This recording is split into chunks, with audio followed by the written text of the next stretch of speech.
ये भारत का ढाका है और मैं भारत का इमरान हूं। मैं यहां खड़ा होकर के कह रहा हूं कि इस सरजमीन से जो आवाज उठती है वह हिंदुस्तान के अलग अलग कोनों तक जाती है।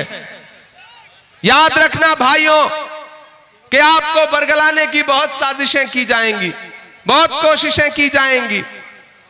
किसी का जलवे रंगीन तखय्युलात में है, चिराग बन के कोई जिंदगी की रात में है। बहुत बुलंद फजा में तेरी पतंग सही, मुझे पता है मगर डोर किसके हाथ में है। पूरे बिहार की एक एक विधानसभा में जा रहा हूं और जो माहौल मैंने देखा है उस माहौल की बुनियाद पर ढाका वालों पूरी जिम्मेदारी से बता रहा हूं कि आने वाली 14 तारीख को तेजस्वी यादव बिहार के मुख्यमंत्री बनने जा रहे हैं। कोई ताकत रोक नहीं सकती है।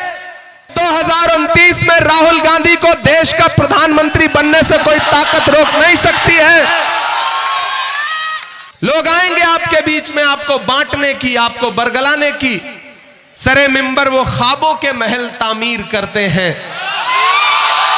सरे मिंबर वो ख्वाबों के महल तामीर करते हैं। इलाजे गम नहीं करते, फकत तकरीर करते हैं। जितना आपके मंच पे भीड़ है इतना तो भाजपा वालों के यहां पूरी भीड़ नहीं हो रही है। मैं तुम्हें अपने उसूलों की कसम देता हूं, मुझको मजहब के तराजू में न तौला जाए। मैंने इंसान ही रहने की कसम खाई है, मुझको हिंदू या मुसलमान न समझा जाए। यह चुनाव मोहब्बतों का चुनाव है। एक तरफ भाजपा की नफरतें हैं, भाजपा की साजिशें हैं, वोट बांटने की कोशिशें हैं, खरीदने की साजिशें हैं। लेकिन ढाका में खड़ा होकर के मैं ये कह रहा हूं कि अदावत है, सियासत है, परिंदा है, शिकारी है। अदावत है, सियासत है, परिंदा है, शिकारी है, मगर इन सारी चीजों पर मोहब्बत अब भी भारी है। आप जब भी महागठबंधन के नेताओं का भाषण सुनेंगे, तेजस्वी जी को सुनेंगे, राहुल जी को सुनेंगे, प्रियंका जी को सुनेंगे, तो आप पाएंगे कि हमारा मैनिफेस्टो क्या कह रहा है कि हमारी सरकार बनाइए, पूरे बिहार को 5 साल में एक एक परिवार के एक एक नौजवान को नौकरी देने का काम करेगा महागठबंधन, वो भी सरकारी नौकरी। हमारी सरकार बनी तो 25 लाख रुपए का इलाज फ्री रहेगा हर इंसान का। महागठबंधन आपसे यह कह रहा है। और आज तो महागठबंधन ने एक नया ऐलान किया है कि सरकार बनने दीजिए, मकर संक्रांति को आने वाली फरवरी में बिहार की एक एक महिला के अकाउंट में 30,000 रुपया पहुंचाने का काम करेगी महागठबंधन की सरकार। राहुल जी तालाब में तैर रहे थे मुकेश सहनी के साथ, तो भाजपा के एक नेता ने कहा कि मछली पकड़ रहे हैं। हमने कहा नहीं, मछली नहीं पकड़ रहे हैं, वो तालाब में तुम जैसे मगरमच्छों को डराने के लिए कूदे हैं। मुसलसल दुश्मने जां की निगहबानी में रहना है, जहां घड़ियाल रहते हैं उसी पानी में रहना है। एक तरफ भाजपा के नेताओं के बयान सुन लो, प्रधानमंत्री कह रहे हैं कनपटी पे कट्टा। यह प्रधानमंत्री की भाषा है? यह प्रधानमंत्री की भाषा है? मैं पढ़ा लिखा इंसान हूं, शायर हूं, सांसद हूं, मुझे हैरत होती है कि देश के प्रधानमंत्री इस तरह की भाषा का इस्तेमाल करते हैं। बाद में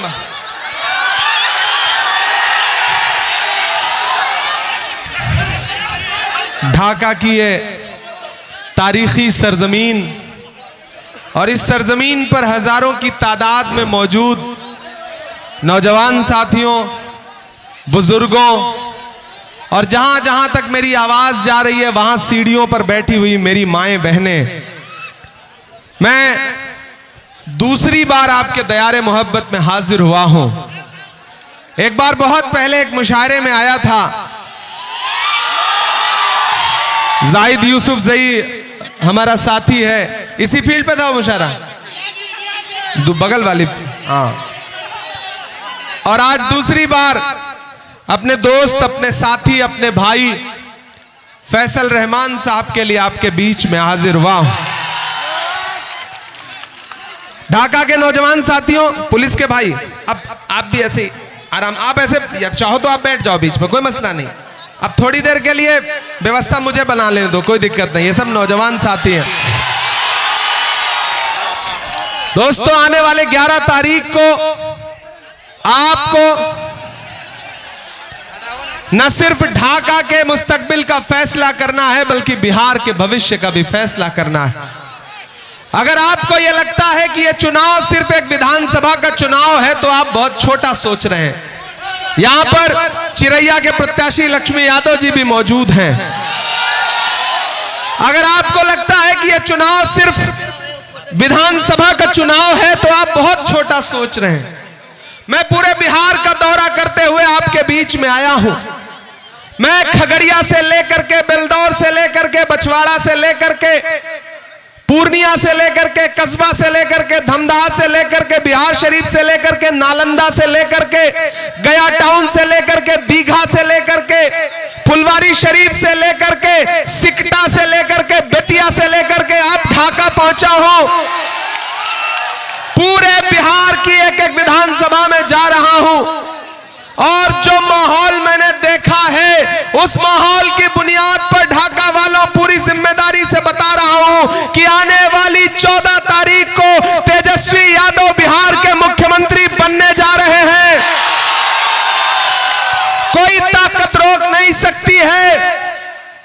और यहां खड़ा होकर के यह ऐलान भी करता हूं कि अगर 11 नवंबर को आप अपने घरों से बाहर निकले और आपने अपना एक एक वोट 2 नंबर पर है, ईवीएम के दूसरे नंबर पर जिनका चुनाव निशान मौजूद है लालटेन, अगर उस पर एक एक बटन दबा करके इधर फैसल भाई को, उधर लक्ष्मी जी को असेंबली पहुंचा दिया और 14 नवंबर को रिजल्ट आया और तेजस्वी यादव बिहार के मुख्यमंत्री बने, तो 2029 में राहुल गांधी को देश का प्रधानमंत्री बनने से कोई ताकत रोक नहीं सकती है।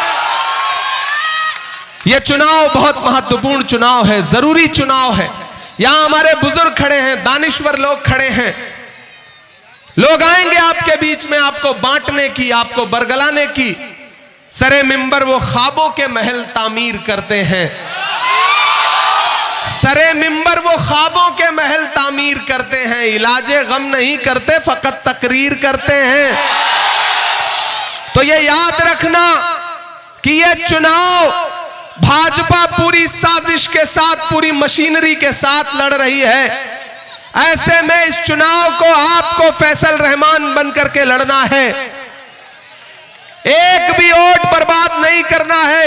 वो लालटेन लेकर के जो हमारा नौजवान साथी खड़ा है, इसमें 11 तारीख को इतनी रोशनी दीजिए, इतना तेल डालिए, इतना तेल डालिए, इतना तेल डालिए कि इसकी रोशनी से पूरा पश्चिमी चंपारण, ढाका जगमगा उठे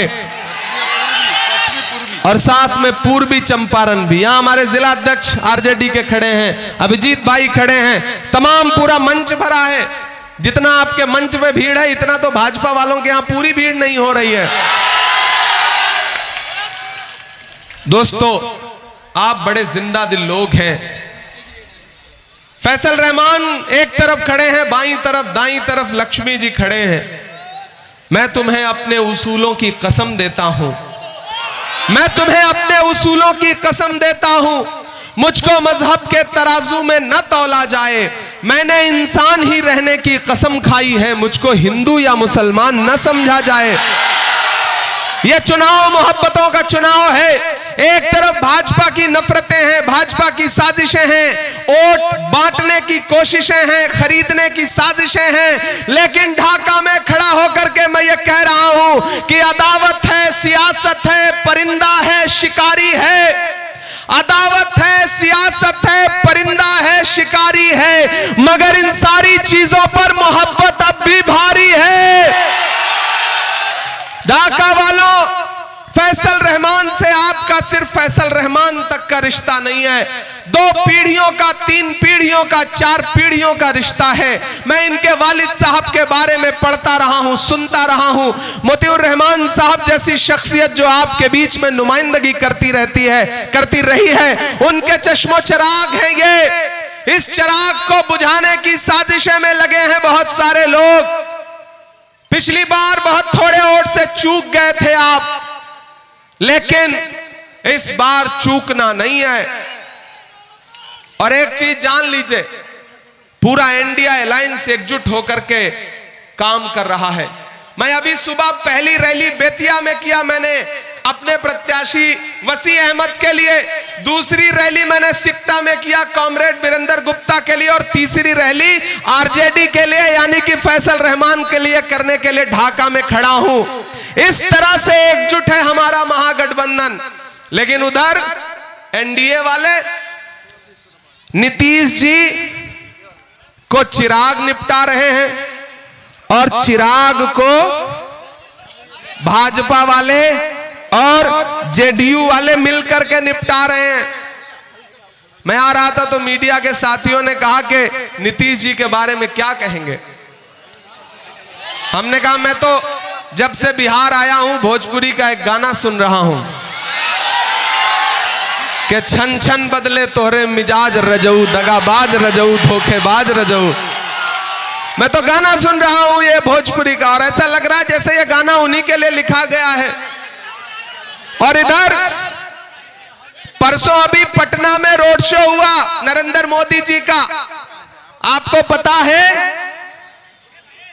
कि नीतीश कुमार को नरेंद्र मोदी जी ने अपने साथ गाड़ी में खड़ा ही नहीं किया, ललन सिंह को खड़ा किया।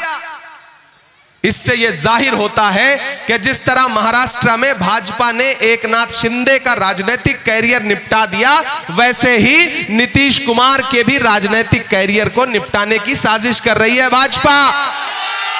एक तरफ भाजपा के नेताओं के बयान सुन लो, प्रधानमंत्री कह रहे हैं कनपटी पे कट्टा। यह प्रधानमंत्री की भाषा है, यह प्रधानमंत्री की भाषा है।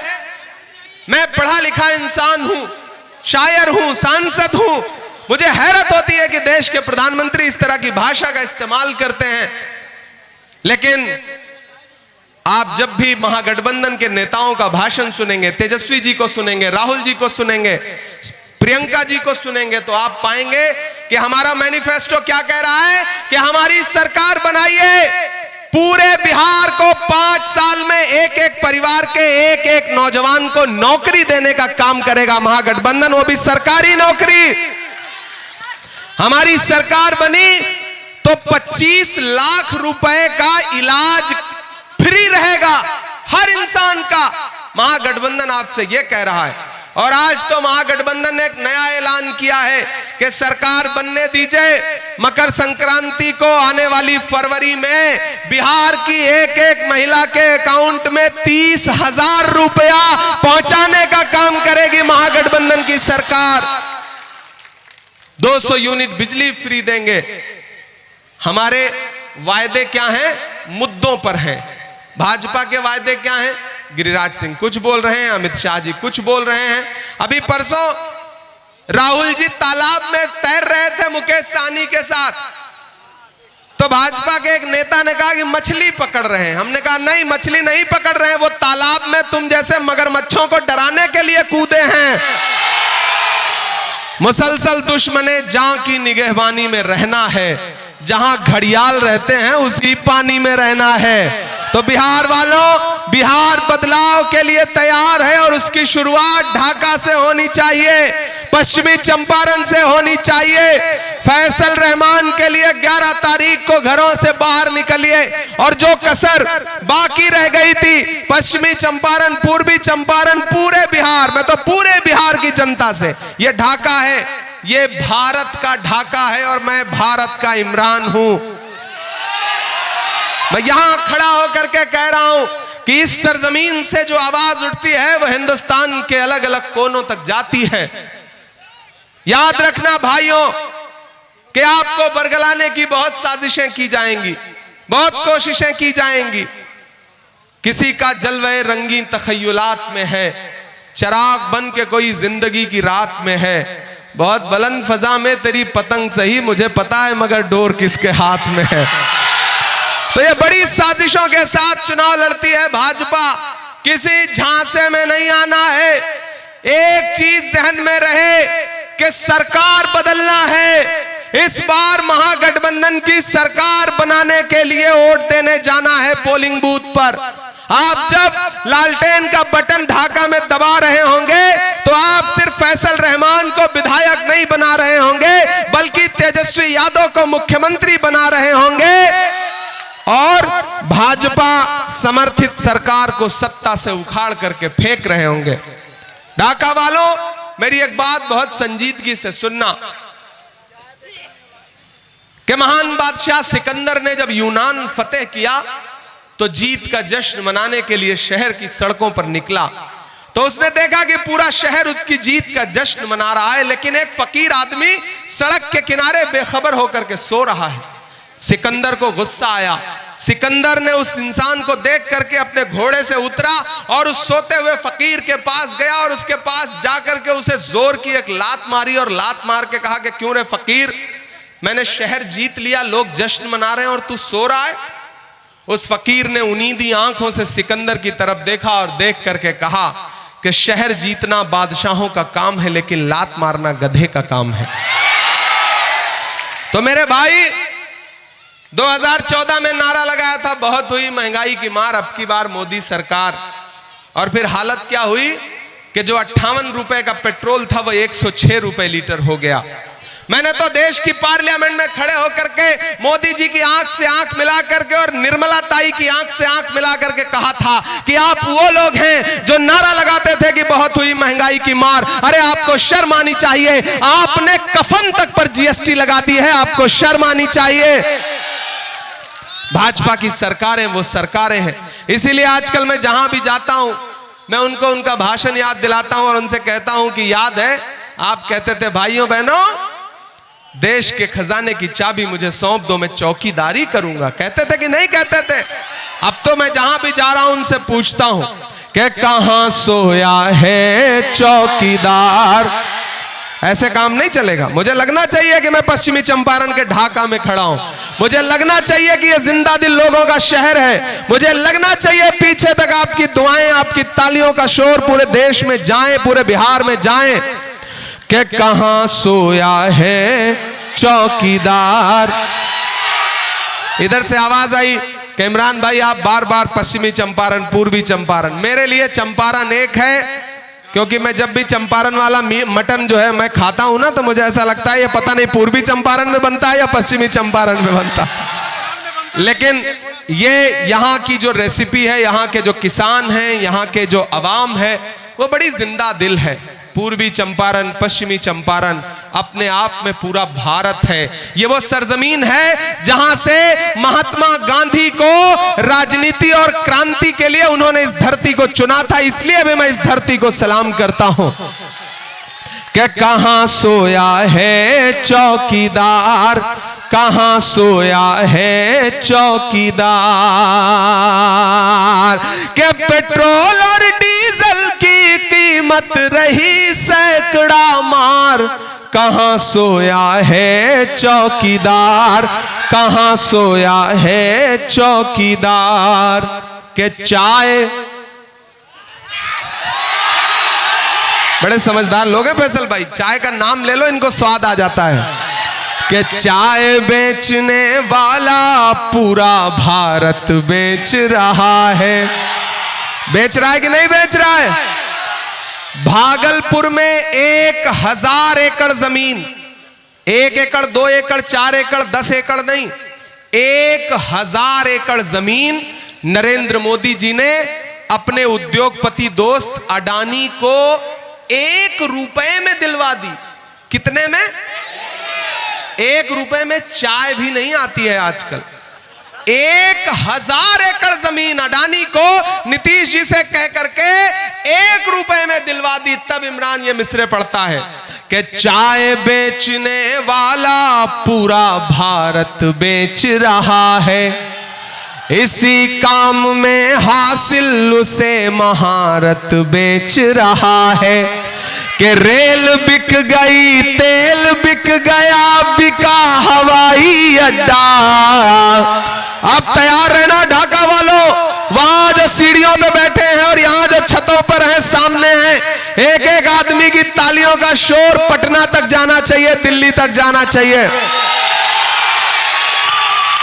कि रेल बिक गई, तेल बिक गया, बिका हवाई अड्डा, सब कुछ बिकता देख के खुश हैं अपने जेपी नड्डा। कि जनता महंगाई की मारी करती हाहाकार, कहां सोया है चौकीदार, कहां सोया है चौकीदार। तालियां तो अब उठेंगी अगली लाइन पे कि अब बिहार में बन जाएगी तेजस्वी सरकार, कहां सोया है चौकीदार, कहां सोया है चौकीदार। मेरे भाई, मेरे दोस्त, नौजवान साथियों, आप बड़े जिंदा दिल लोग हैं, लेकिन एक चीज याद रखना कि सियासत जज्बात का नाम नहीं है, सियासत होशमंदी और अक्लमंदी का नाम है। आपको बांटने के लिए, बरगलाने के लिए बहुत लोग आएंगे, लेकिन ये फैसल रहमान है, इनके पास पहले से ही तकरीबन 90,000 वोटों की पूंजी है। बस थोड़ा सा धक्का लगाना है, थोड़ा सा पुश करना है, ये अपने हाथ में लालटेन लेकर के सीधे असेंबली में पहुंचेंगे। और मैं बड़े बोल नहीं बोल रहा हूं, जो पार्टी की नजर में इनका जलवा है, लक्ष्मी जी का जो मर्तबा है पार्टी की नजर में, मैं तो ये महसूस कर रहा हूं कि अगर आपने इन लोगों को विधायक बनाया, ये लोग असेंबली में पहुंचे, तो ये सिर्फ विधायक बन के नहीं रहेंगे, इसके आगे तक का सफर तय करेंगे। मैं खुद तेजस्वी जी से इस बात की गुजारिश भी करूंगा, क्योंकि ये हमारे नौजवान साथी हैं, इसलिए इधर उधर कहीं भी एक भी वोट बर्बाद नहीं करना है। हर वफा जिंदे जावेद नहीं होती है, दिल का हर जख्म कहीं दिल का कंवल बनता है। जब शहंशाह भी हो, इश्क भी हो, दौलत भी, तब कहीं जाके कोई ताजमहल बनता है। फैसल रहमान को सारे समाजों का वोट मिल रहा है, लक्ष्मी जी को सारे समाजों का वोट मिल रहा है, और इनका तो नाम ही लक्ष्मी है। लक्ष्मी जी का मतलब समझते हैं आप ना? पूरा धन दौलत, पैसा कौड़ी, तो इनके पास अवाम का धन दौलत, अवाम की मोहब्बतें हैं। इसलिए साथियों, आप सबसे गुजारिश कर रहा हूं कि 11 नवंबर को घर से बाहर निकलिए और चुपचाप लालटेन छाप, चुपचाप। आपका दिया गया एक एक वोट सिर्फ फैसल रहमान को नहीं मिलेगा, लक्ष्मी जी को नहीं मिलेगा, सिर्फ इनको नहीं मिलेगा, तेजस्वी यादव को मुख्यमंत्री बनाने के लिए जाएगा, और मोहब्बत के उस मसीहा को भी मिलेगा जिसका नाम राहुल गांधी है।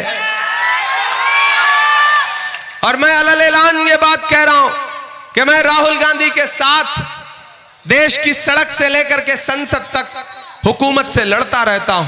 मुझे आज भी याद है 2022 को 7 सितंबर को समंदर के साहिल पे कन्याकुमारी में खड़े हुए राहुल गांधी, जब उन्होंने कहा था कि मैं देश से नफरत खत्म करने के लिए कन्याकुमारी से कश्मीर तक पैदल चलूंगा 4000 किलोमीटर।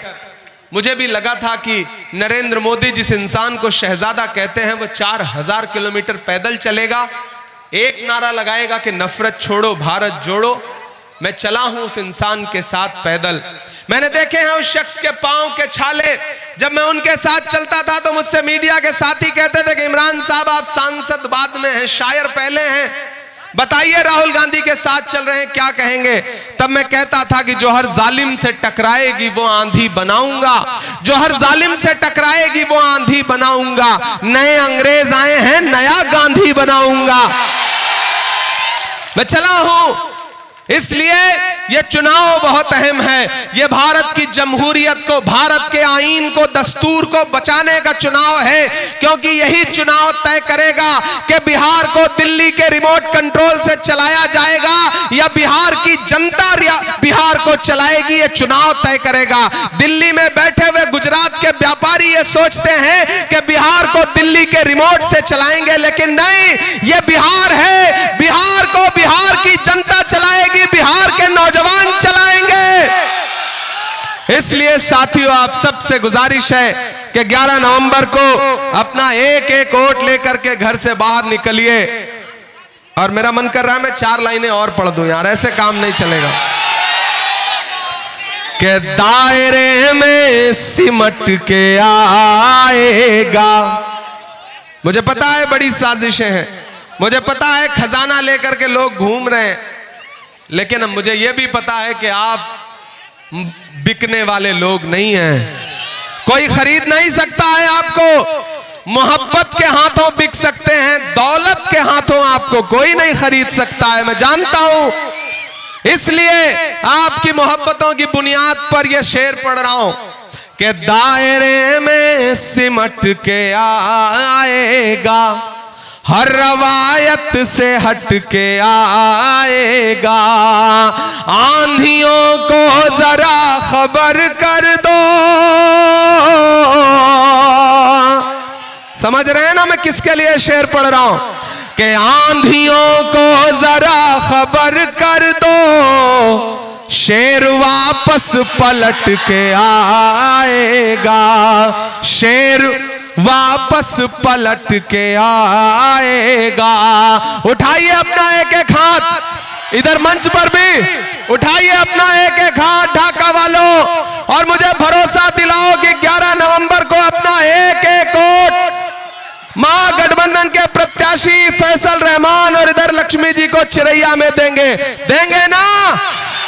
महागठबंधन, महागठबंधन, महागठबंधन, महागठबंधन। बहुत शुक्रिया, बहुत मोहब्बत।